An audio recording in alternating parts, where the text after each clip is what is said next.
Hello, hello, hello. Doc Bryce here. Gout and uric acid ang tunay na kalaban. Pakishare po itong live na to. Baka may mga kilala kayong nahihirapan maglakad dahil sa kanilang mga rayuma, ang kanilang gout flare. No?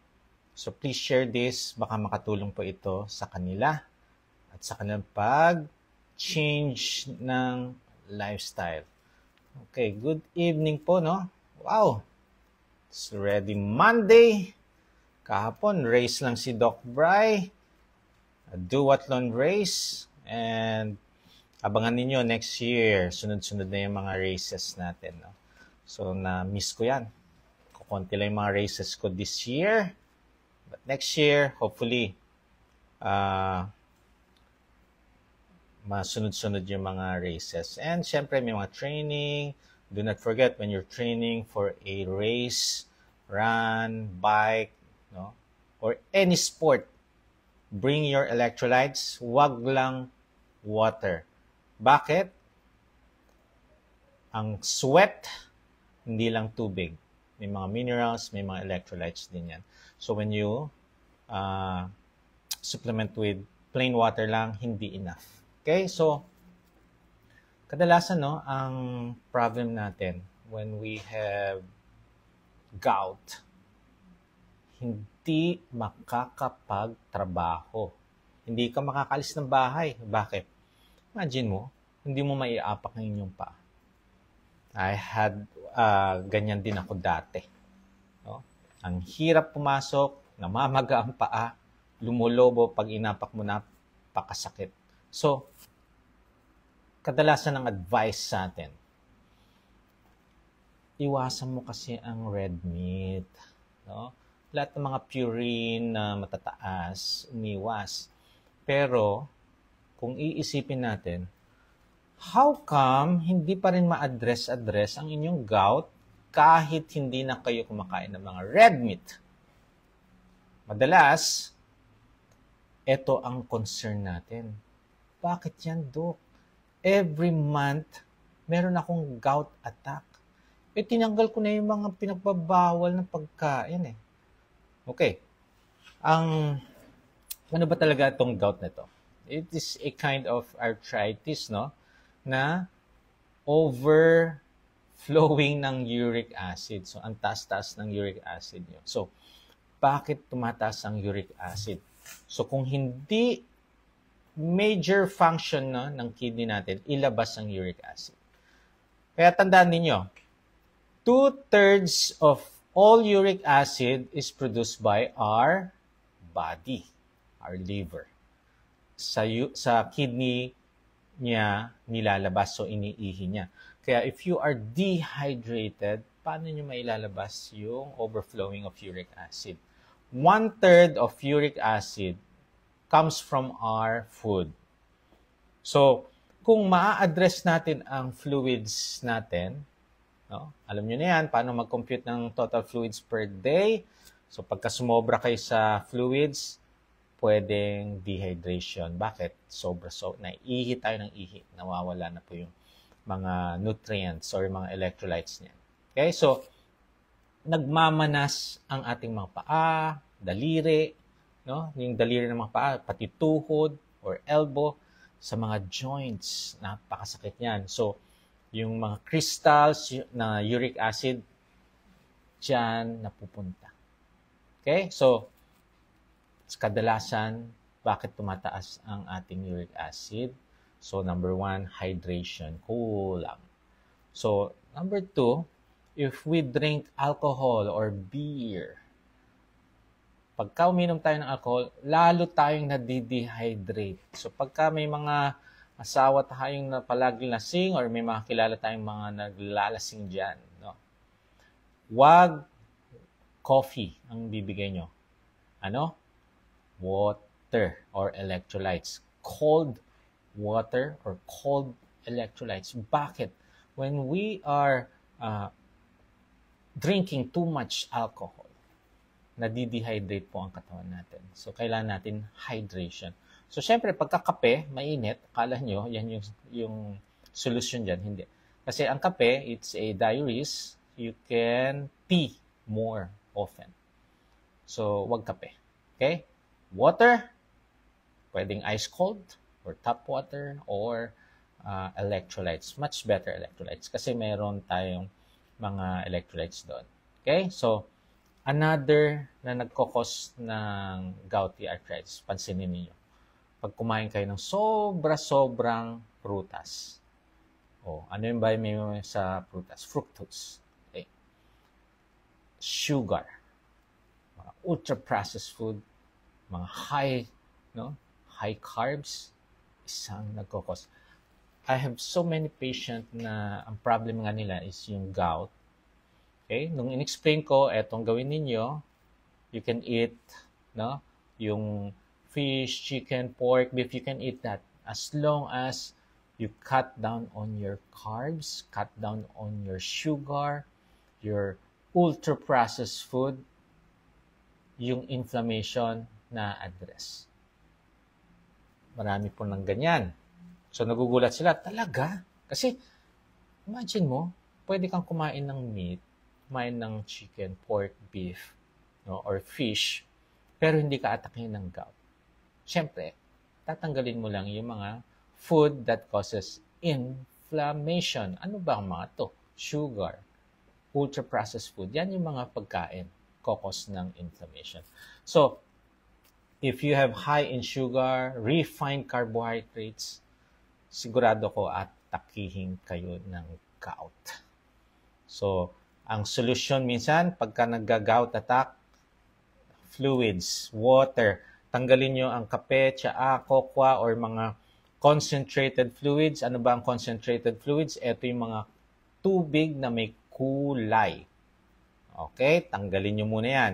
Uminom muna kayo ng tubig na walang kulay. So, these are plain water and electrolytes. So, inom lang po kayo nun. Okay. Or, if you have insulin resistance or metabolic syndrome. Ano ba yung metabolic syndrome? Sino nakakaalam paano ka magkakaroon ng metabolic syndrome? Ano ang criteria? 3 out of 5. Kung meron kang 3 sa 5 criteria ng metabolic syndrome, pwede kayong atakin ng gout. So, ano yun? 5. Kung matin kayo sa SMX MOA, yung Ketocon PH, ni-lecture yan ni Sir Marco Reyes. Yung 5. So, if you have high sugar, if you have hypertension, if you have large waist, if you have high triglycerides, and if you have low HDL. That's 5 criteria. 3 meron kayo dyan, metabolic syndrome. So, pag meron kayo niyan, pwede kayong magkaroon ng gout attack. Okay? So, yung mga may insulin resistance, pwede na magkaroon yan. So, if you are diabetic, pwede. Pwede. Kaya, paano nagkakaroon ng connection yung insulin resistant sa mga gout? Pagka meron pa kayong insulin resistant or you have metabolic syndrome, mas bumabagal ang paglabas ng uric acid through our kidneys. Merong may problem doon, bumabagal siya. Kaya mas nare-retain natin yung uric acid and then, yan yung cause ng gout attack. Pero, tandaan po natin, this is a signal, there is inflammation, there is a signal. Pag mataas ang uric acid ninyo, tapos wala namang pain, no need for medication. Okay? Hindi muna ako nagbibigay ng medication pag walang symptoms. Pagka mataas lang uric acid, meron lang nagsisignal or meron lang warning sign yan. May nagwa-warning. Nag-blink, parang sa kotse pagka nag-blink, di ba? Pwedeng kulang na ang gasolina.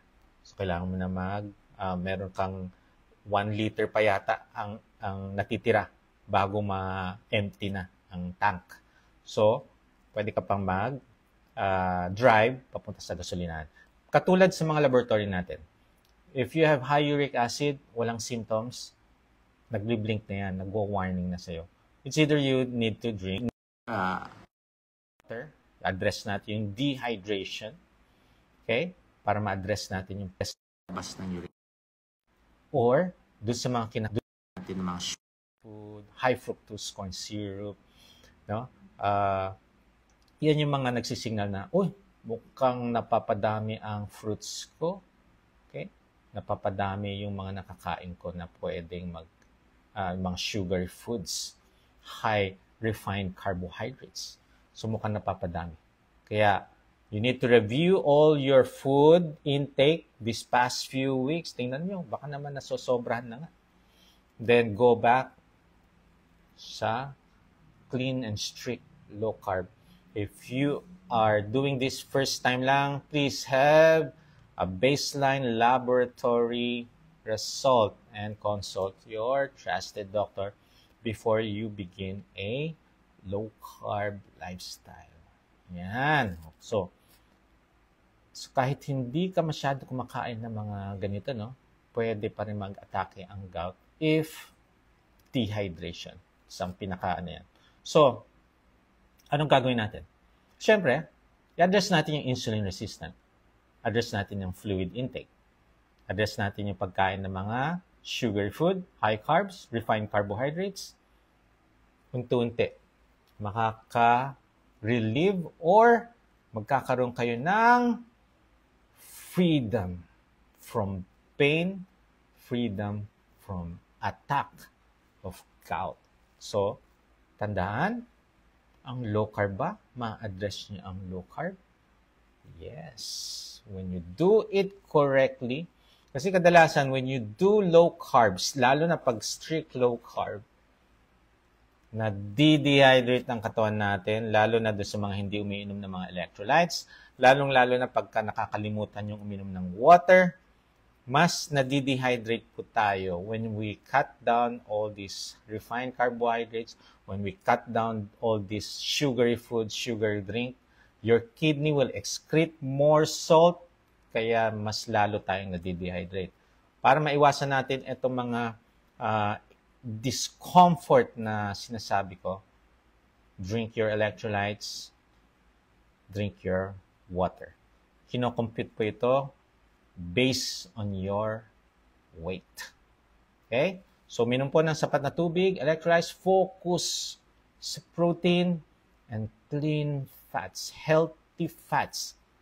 Iwas sa fructose corn syrup or any soda or mga tinatawag kong mga concentrated fluids. Usually, may mga concentrated fluids, nilalagyan pa nila ng mga sugar or sweetener.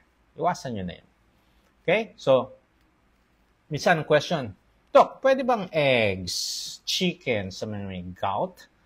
Yes. Bakit? Ang egg, very healthy. No? Protein-rich. Chicken, ganun din. Yung iba, can you eat itong mga foods as long as it is not high in sugar, high in refined carbs. Okay. Focus lang kayo sa safe food list. Pagkat nakita niyo yung safe food list, kung yung kinakain yung food, wala dun sa safe food list, huwag nyo nang kainin. Try nyo lang. Dun sa mga beginner, try nyo. Kasi maraming po nag-try na and nawala yung gout attack. Nagtataka nga siya. Tuwang-tuwa siya. Nakakain na niya ang steak, nakakain siya ng pork, nakakain siya ng chicken without any gout attack. Basta, ayusin yung fluids, tanggalin yung mga high refined carbohydrates or sugary food, sugary drink. Ang masama kasi sa atin, no? Pagka masarap, okay. Ang masasarap, di ba yung mga matatamis? We crave more. We look for more of this food, of this drink, kasi ang sarap. Pero tandaan ninyo, if it makes you sick, kahit masarap siya, please cut down on it. So, if not eating high sugar, high refined carbohydrates, ultra-processed food, by not eating, making your health amazing, making you feel amazing, aba, mas gugustuhin na natin huwag kumain nitong mga pagkain na to. Kung mas magiging malakas tayo, mas hindi antukin, mas gising, iwas sa mga ganitong gout flare na tinatawag, mas gugustuhin na natin, di ba? So, sa vitamins and supplements, if you are underweight, you need supplements. If you are obese, overweight, sobra-sobra na siguro ang vitamins natin and minerals. Unless you have laboratory workup na mababa itong mga minerals ninyo or itong vitamins na mabababa, doon lang tayo magbibigay ng supplement. So, go to your trusted doctor, or siyempre, if you are doing the low-carb lifestyle, much better dun sa physician who is knowledgeable sa low-carb para nagkakaroon kayo ng continuity of treatment, continuity of caring for your health. No? Nagtutugma ang inyong isipan. Okay? So, naiintindihan kayo ng doktor niyo. Kasi, if magkasalungat ang inyong lifestyle, ang hirap, no? Lalo na if you are very active person, tapos ang inyong health practitioner is not active, na hindi kayo nagkakaintindihan regarding sa healthy, yung activity. So, minsan, may mga physician, if they're not active, they do not advise activity or exercise. No? So, kung same lifestyle kayo with your health practitioner, maganda yun. Okay? So, ang gout, kailangan bang walang karne? O pwedeng may karne? Tingnan ninyo. Tanggalin natin yung mga nagkokos ng gout attack. Eat this food, na fish, pork, beef, chicken. Let's try it. Kasi na-try ko, marami na din nakatry. Aba, kung makalaya ka man sa pain, mas gugustuhin nyo na yan, di ba? Ang hirap, ang sakit-sakit, ang hirap-hirap na magkaroon ng gout attack. So, ayusin ang fluids, ayusin yung mga kinakain, ayusin ang lifestyle para iwas sa gout attack. So, yung paggaling, yung healing will happen kung i-correct natin ang root cause. Ano yung root cause? Yung mga sugary food, root cause yung dehydration. Pag na-correct natin lahat to, we will address these health issues na ngayon nararamdaman natin. Dati, ang ginagawa lang natin, pag mataas ang uric acid, kahit walang nararamdaman, pills lang yan, gamot lang yan, pababain lang natin. Pwede po natin hindi uminom ng gamot, address the fluids, kusang bumababa ang uric acid. Magugulat na lang kayo. Kaya, if you don't feel any symptoms of gout pain, yung gout attack, yung pain, no need muna magbigay ng medication or mag-take ng medication. Ayusin nyo lang yung fluids. Mawawala po yan. So, additional knowledge, additional learning, mas maganda talaga is pag-aralan ninyo how low carb works mysteriously. Aba? Ang daming nai-improve niya mga health sa sugar, sa uric acid, sa fatty liver. Aba? Ang dami. PCOS, ang dami niyang na-address. Symptoms, huwag natin tingnan ang symptoms, tingnan natin ang root cause. Kasi kung symptoms lang, madaling i-address ang symptoms. Magbigay lang tayo ng gamot, symptoms gone. But if the root problem, the root cause ay nandyan, wala rin. Paulit-ulit, mawawala ngayon, the next month, magkakaroon ulit. So kung hindi nyo ma-address ang root cause, wala rin. Walang saysay. Okay? So, magbasa, manood, mga videos, pag-aralan how to do low carb properly. If nalilito kayo, nagguguluhan, walang naglo-low carb sa inyong family, then consult first, then you might as well enroll sa coaching para maturuan kayo ng tamang paglo-low carb. Adapt, evolve.